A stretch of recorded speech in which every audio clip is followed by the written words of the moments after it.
Assalamualaikum warahmatullahi wabarakatuh. Baik anak-anak, kita jumpa lagi dalam materi sejarah peminatan kelas 12 IPS. Kali ini kita akan membahas materi tentang sejarah dunia kontemporer ya. Nah, kali ini kita akan bahas tentang runtuhnya Vietnam Selatan, penghapusan apartheid, dan runtuhnya Uni Soviet. Oke, runtuhnya Vietnam Selatan kita akan jelaskan bagian latar belakangnya, perang Vietnam dan akhir perang Vietnam. Oke, latar belakang runtuhnya Vietnam Selatan. Nah, ini kita jelasin dulu dari kemerdekaan Vietnam dari Prancis ya. 2 September 1945, Ho Chi Minh, Bapak kaum nasionalisnya Vietnam, mendeklarasikan kemerdekaan Vietnam di kota Hanoi. Kemerdekaan Vietnam itu dari Prancis. Nah, oke. Kemudian pada tahun 1946 terjadi perang Indochina I yang melibatkan pihak Viet Minh, pasukan koalisi Vietnam melawan pasukan Prancis. Nah, perang ini berlangsung hingga tahun 1954 dan ditutup dengan perjanjian Jenewa. Nah, oke. Pada tahun 1998 ternyata pihak Vietnam yang anti terhadap pasukan Viet Minh yang dipimpin oleh Ho Chi Minh itu membentuk suatu pemerintahan di wilayah Vietnam Selatan yang beribu kota di Saigon atau sekarang itu Ho Chi Minh City.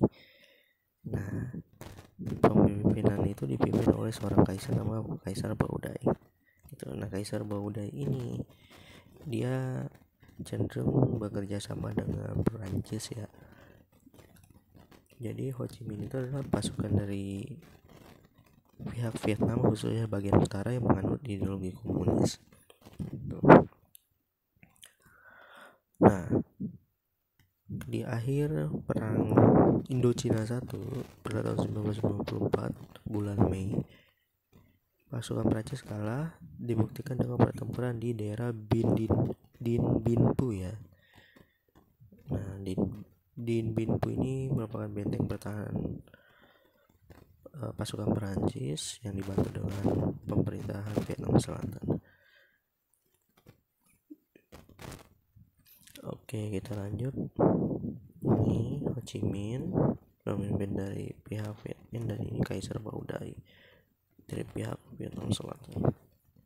Nah, akhir dari perang Indochina I adalah persetujuan atau perjanjian Jenewa yang dilaksanakan pada 26 April sampai 20 Juli 1953. Inti dari perjanjian ini adalah yang efeknya sangat besar terhadap nasib Vietnam adalah pembagian wilayah Vietnam menjadi dua. Ini poin kedua ya. Bagiannya berdasarkan garis lintang utara 17 derajat. Nah, perjanjian ini selain itu berisi kemerdekaan Laos, Kamboja, dan Vietnam diakui penuh.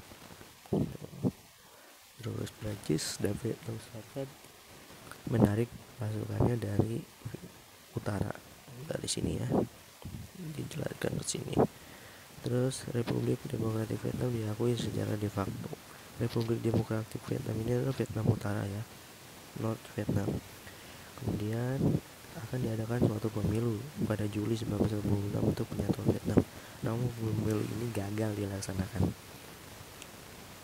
karena tersiar kabar yang isunya itu disebarkan oleh Amerika Serikat bahwa Vietnam Selatan akan menganeksasi atau mencaplok wilayah Vietnam Utara, diisukan oleh Amerika Serikat untuk menguasai Vietnam Selatan.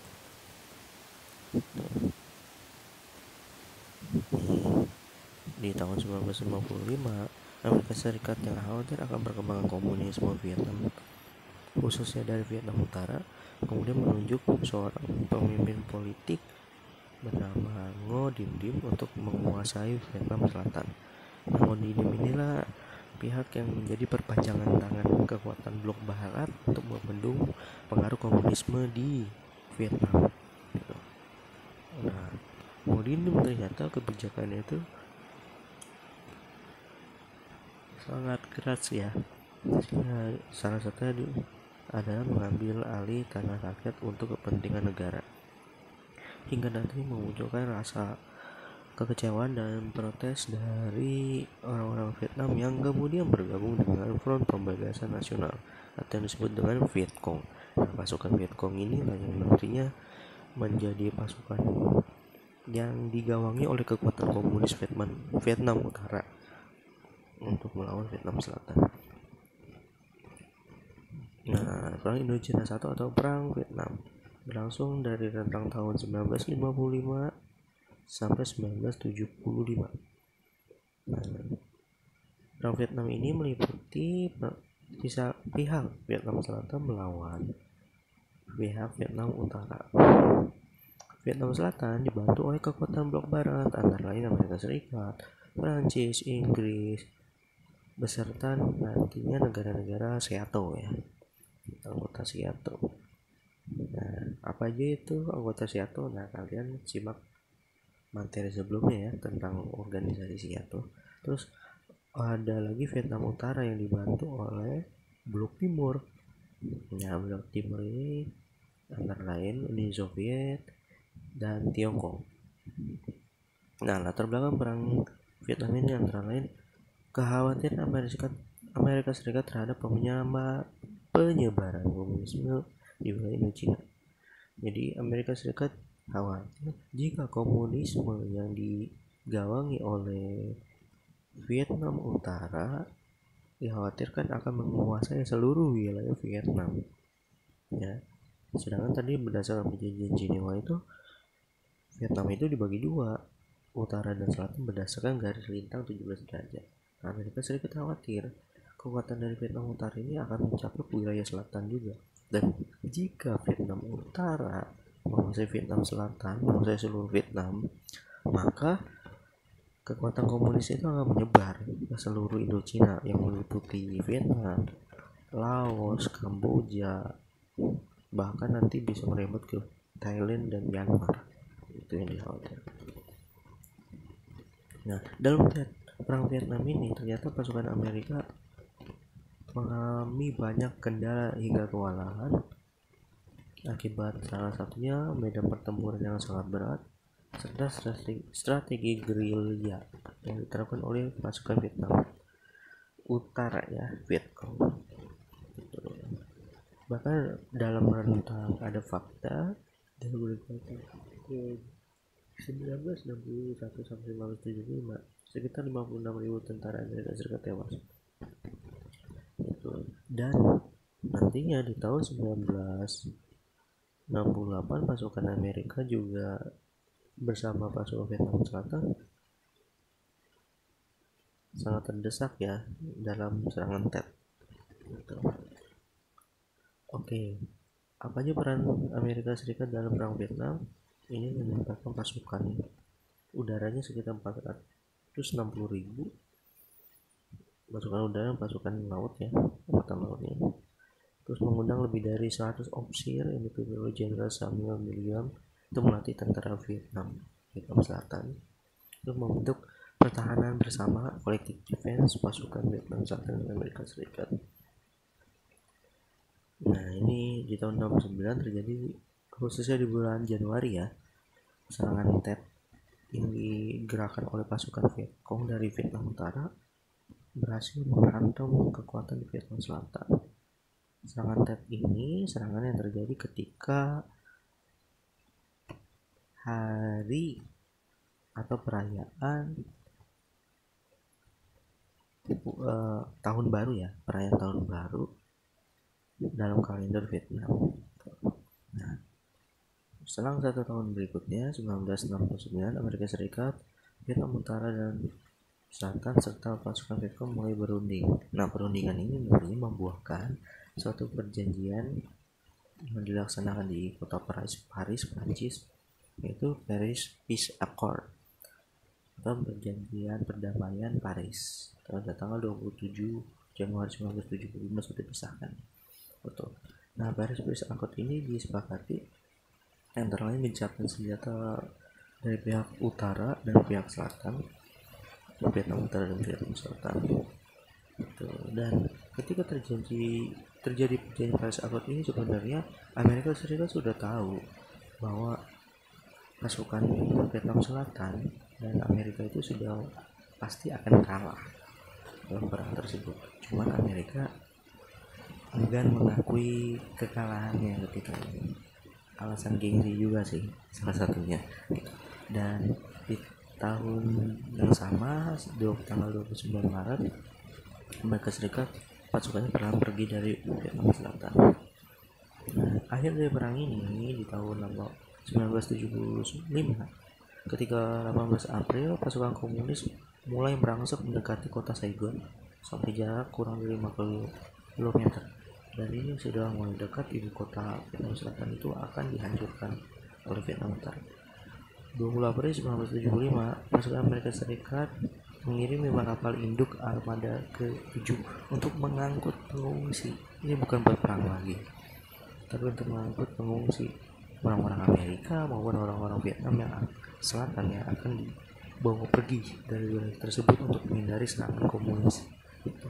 Dan akhirnya di tahun yang sama, pada tanggal 30 April, pasukan Vietcong dipimpin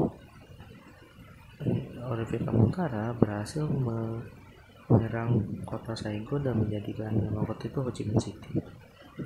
Dan di 2 Juli 1976, akhirnya Vietnam Utara dan Vietnam Selatan dinyatakan bersatu hingga terbentuk Republik Sosialis Vietnam. Dan hingga saat ini negara ini menganut ideologi komunisme. Ini benderanya.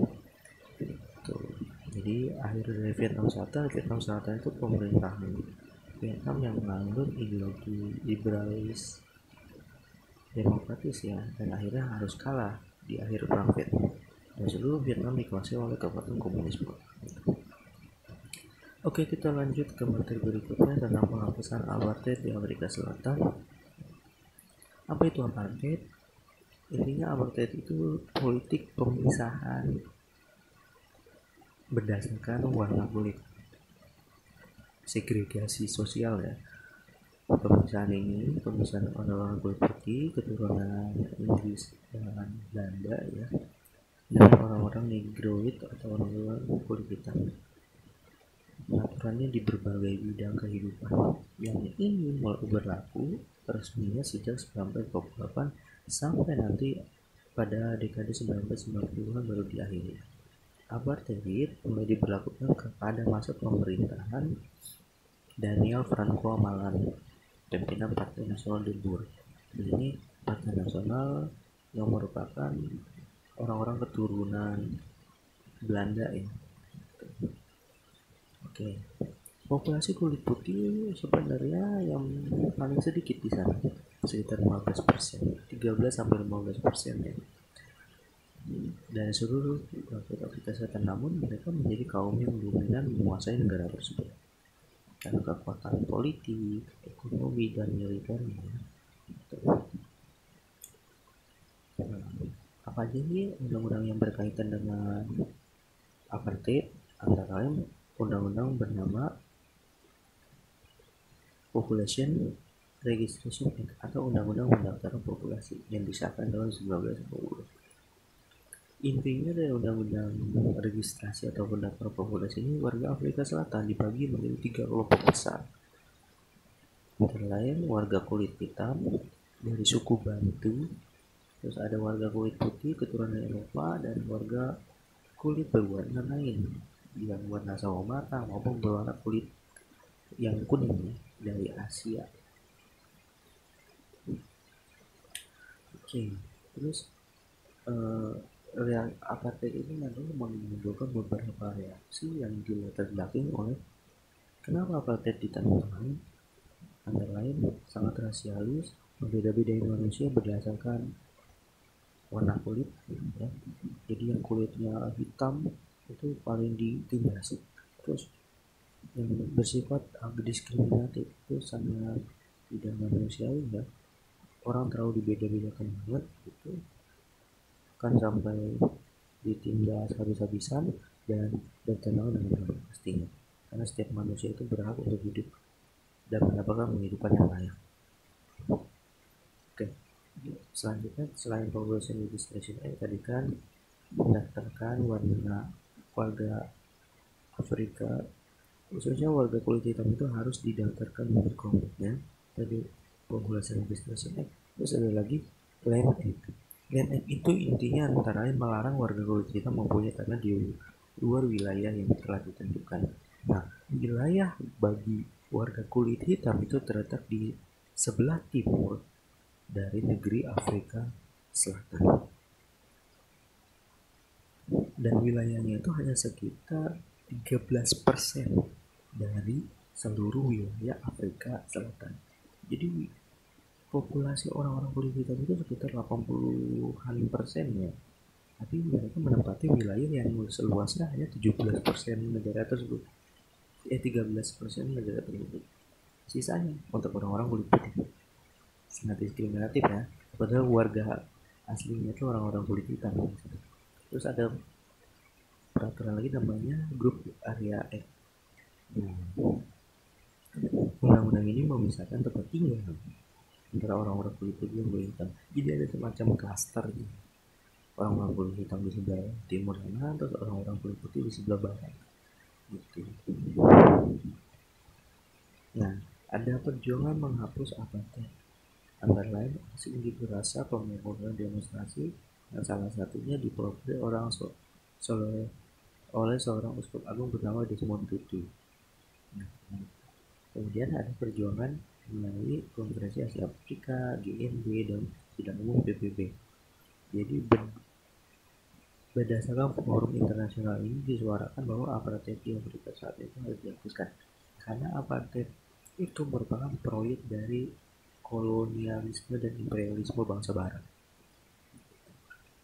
Kemudian ada lagi Kongres Nasional Afrika yang dipimpin Nelson Mandela. Nah, ini partai politik, ya. Partai politik Nelson Mandela yang berjuang dari tahun 1952 sampai nanti berhasil memenangkan pemilu di tahun 1994. Pada tahun 1995, ANC membentuk koalisi gabungan orang-orang kulit berwarna yang menyuarakan piagam kebebasan freedom charter. Dan Nelson Mandela kemudian karena menggerakkan massa yang anggap memberontak oleh pemerintah Afrika Selatan yang didominasi kulit putih, maka Nelson Mandela dipenjara sejak tahun 1958, 57 sampai 58 ya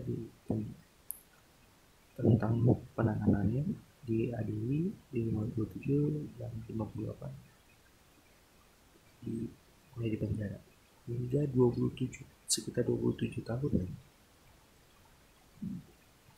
Jadi 1953 berarti dari 1953 Nelson Mandela itu sudah ditahan oleh pemerintah Afrika Selatan hingga nanti dibebaskan 27 tahun setelahnya pada masa pemerintahan F.W. de Klerk tahun 1990. Nah, pada tanggal 21 Februari 1990, peraturan apartheid antara lain Land Act, Population Legislation Act, dan Group Area Act dihapuskan. Terus ada lagi 1993, Parlemen Afrika Selatan mengeluarkan Undang-Undang Dasar yang baru atau konstitusi baru yang antara lain mulai menghapuskan praktik apartheid. Nah, pertanyaannya sekarang, kenapa baru setelah 27 tahun di penjara Nelson Mandela kemudian berubah kebijakan apartheid itu kembali diperlonggar bahkan akan dihapus? Karena Afrika Selatan sejak akhir 1980-an mengalami krisis ekonomi. Jadi menurunnya pertumbuhan ekonomi di Afrika Selatan berpengaruh terhadap kemakmuran pemerintah di sana, sehingga mulailah ditata ulang pemerintahan Afrika Selatan itu, karena apartheid secara tidak langsung mengakibatkan penurunan ekonomi di Afrika Selatan karena mayoritas ekonomi digerakkan oleh orang-orang kulit hitam ya, orang-orang kulit hitam, dan ketika orang-orang kulit hitam didiskriminasi maka pekerja mereka pun akan terhambat, dan ketika pekerja mereka terhambat maka produksi dalam negeri cenderung menurun, dan itu yang mempengaruhi pertumbuhan ekonomi Amerika Selatan melemah hingga nantinya dilaksanakan pemilu pada tahun 1994, dan pemilu ini nantinya dimenangkan oleh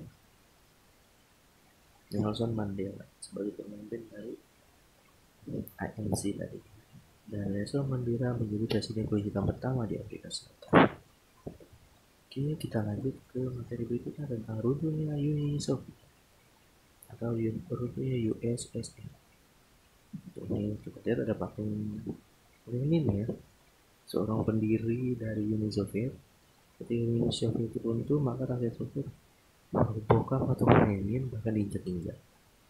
Ini berarti Uni Soviet itu udah gak ada harganya lagi nih, gitu ya. Yang tadi peta Uni Soviet terdiri dari sekitar 15 negara bagian ya. Salah satu negara yang terbesar warna merah ini adalah Rusia.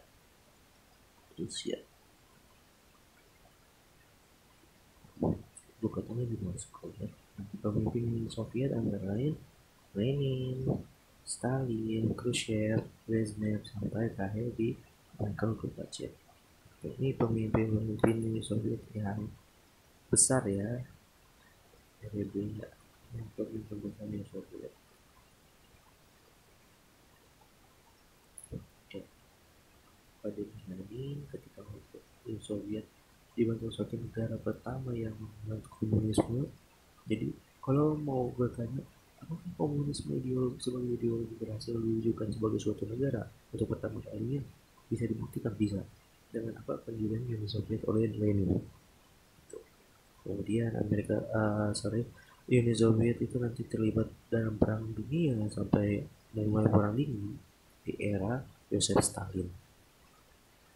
Ini era Nikita Khrushchev ketika masih perang dingin juga ya. Khrushchev mulai menghapuskan praktik yang berhubungan dengan Stalin atau berarti destalinisasi ya. Jadi mulai sedikit melonggarkan perang dingin. Namun ternyata masih diperlukan Khrushchev juga praktik perang dingin itu justru yang makin kuat ya. Ada insiden Teluk Babi, ada konflik di Kuba, itu Uni Soviet bahkan hampir berperang dengan Amerika Serikat dan hampir terjadi perang dunia 3 ya. Namun ternyata alhamdulillah bisa digagalkan gitu. Oke, lagi ya di Brezhnev ini mulai era detente ya di Brezhnev ini. Terus nanti era reformasi terjadi masa pemerintahan Michael Gorbachev hingga runtuhnya Uni Soviet. Nah, kebijakan Michael Gorbachev antara lain nantinya ternyata memperuntukkan Uni Soviet itu, dia mencetuskan 3 kebijakan: Glasnost, Perestroika, dan demokratisasi. Gitu. Niatnya sih untuk memperbaiki tatanan kehidupan politik dan ekonomi di Uni Soviet. Gitu. Namun ternyata kebijakannya ini menjadi bumerang terhadap eksistensi Uni Soviet. Nah, pada intinya kebijakan Michael Gorbachev ini antara lain untuk apa sih? Untuk menghindari Uni Soviet agar tidak tertinggal dalam bidang ekonomi dan politik dibanding negara-negara blok barat. Karena memang di tahun 1980 ini perlahan ekonomi Uni Soviet itu makin turun. Ya, terlibat dalam perang dingin dengan blok barat, proyek pengembangan luar angkasa, proyek pengembangan senjata, nuklir ya, ternyata menekan biaya yang sangat besar. Ya, secara ekonomi ingin dikuatkan, memang ekonomi Uni Soviet itu terbilang stagnan, apalagi di masa Brezhnev ya, presiden pemimpin besar dari Brezhnev hingga di era Gorbachev ini ekonominya makin baik, dan secara politik itu mulai terjadi berbagai gejolak masuknya pengaruh liberalisme ke berbagai negara di Uni Soviet. Glasnost intinya antara lain tentang keterbukaan bagi rakyat untuk berdiskusi mengenai masalah sosial, politik, dan ekonomi. Dunia ini sangat tertutup karena komunisme itu cenderung tertutup untuk membahas masalah-masalah politik ekonomi ya. Terus ada lagi restrukturisasi atau perestroika, menata ulang ekonomi, sosial, budaya, dan politik. Penataan ulang ya, perestroika terkecil. Glasnost itu keterbukaan. Lalu demokratisasi segala bidang, dan ini sesuai dengan politik. Ini pemerintahan itu jangan hanya blok timur ya yang dikuasai oleh partai komunis. Jadi negara Uni Soviet itu hanya memiliki satu partai, yaitu Partai Komunis Uni Soviet. Secara demokratisasi itu sangat rendah ya. Tidak ada partai yang menjadi partai pemerintah.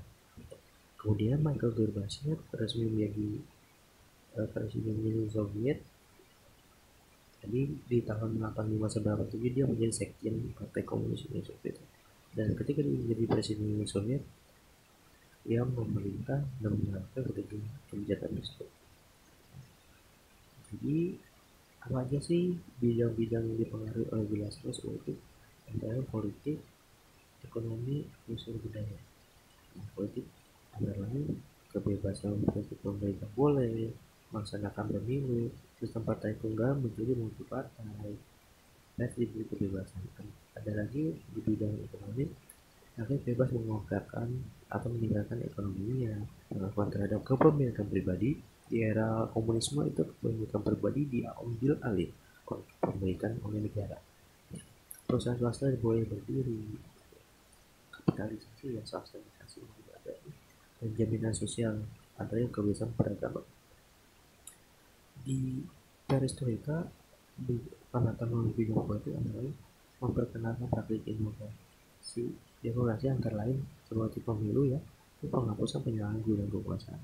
Jadi kontrol dari masyarakat, check and balance terhadap pemerintahan Uni Soviet. Apa yang terjadi setelah pemerintahan Uni Soviet? Terbentuknya CIS, Commonwealth of Independent States. Antara lain Rusia, Belarus, Moldova, Ukraina, Kazakhstan, Kyrgyzstan, Uzbekistan, Tajikistan, Turkmenistan, Azerbaijan, dan Armenia. Ini ada berapa? 1, 2, 3, 4, 5, 3, 9, 10, 11. Ada 11 anggota CIS. Lanjut. Dampak runtuhnya Uni Soviet antara lain berakhirnya Perang Dingin di tahun 1991. Pemerintahan Uni Soviet itu memang secara resmi runtuh di bulan Desember ya 1991. Kemudian sandaran Uni Soviet ya dan Perang Dingin, blok barat dipimpin oleh Amerika Serikat semakin berkuasa di dunia ya. Amerika Serikat muncul menjadi negara adik kuasa tunggal. Kemudian ada negara-negara bagian Uni Soviet merdeka sendiri, ada Georgia, ada Lithuania, ada Estonia. Itu 3 negara yang tidak tergabung ya dalam CIS. Mereka memilih memisahkan diri dari mantan negara bagian Uni Soviet. Kenapa? Nah, nanti itu menjadi latihan kita ya, kita cari tahu. Kemudian pembentukan Commonwealth of Independent States. Nah itu tadi sudah bahas pada 1990 negara-negara yang pernah menjadi anggota Uni Soviet, tapi tidak semuanya. Ya, selanjutnya runtuhnya Uni Soviet membawa dampak berupa runtuhnya komunis di Eropa Timur seperti di Rumania, Polandia, Hungaria, dan Jerman. Khusus Jerman Timur kita akan bahas di video berikutnya ya. Oke. Nah, sekian pembahasan kita tentang runtuhnya Vietnam Selatan, terus hapusnya apartheid di Afrika Selatan, dan rutenya ini seperti itu. Kita akan bahas 3 materi lagi di pertemuan berikutnya. Sekian, terima kasih, mohon maaf kalau ada kesalahan. Assalamualaikum warahmatullahi wabarakatuh. Sampai jumpa pertemuan berikutnya. Dadah.